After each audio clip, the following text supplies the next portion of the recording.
نوس مناتے ہیں تو یہ سب یہ نفس وہاں سے لیا ہے، اور یوم نوس یعنی شادی کا دن ہوتا ہے ان کا، اللہ تعالیٰ سے نسل کرنا یوم نوس۔ اس دن ہم نے والد صاحب کے مثال میں اس کا گزارا کیا، ان کے چہرے پر اتنی مسرت اور خوشی تھی کہ دمک رہا تھا خوشی سے بس۔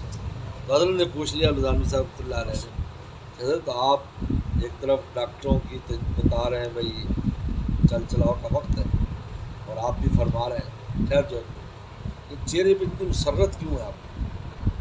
تو فرمایا کہ اس علاقے میں جو یہ گرم علاقہ جو ہماری طبیعت کی بھی موافق نہیں، زبان موافق نہیں ہے، تو یہاں پر میں نے 50 سال صرف استاد کے کہنے پر گزارے تھے۔ انہوں نے فرمایا تھا کہ نیاز محمد تو میرا جنازہ نکلنا چاہیے یہاں سے، تو انہیں اس سے پہلے یہاں سے نہیں جانا چاہیے۔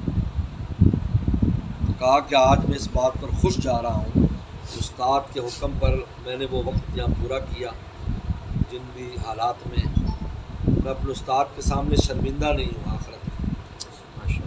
تو حضرت بہت حیران ہو گئے، آنسو آ گئے، اور بعد میں اس بات کو کئی جگہ نقل فرمایا کہ دیکھو یہ پہلے لوگوں کا اور اب کا یہ فرق ہے، جہاں بٹھا دیا ان نے زندگیاں گزار دی جیسے بھی حالات تھے، تاکہ بڑوں کا حکم ہے بس ٹھیک ہے۔ کئی دفعہ یہ واقعہ حضرت نے نقل فرمایا۔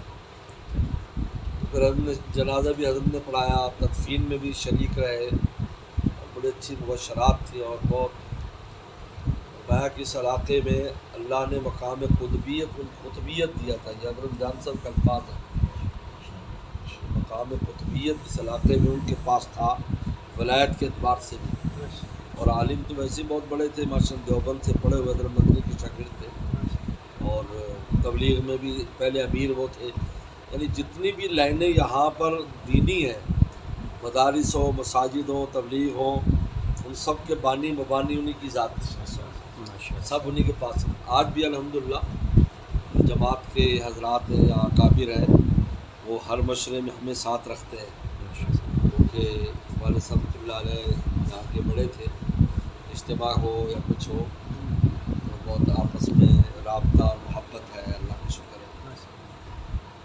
ماشاءاللہ چائے دو دو چائے لو۔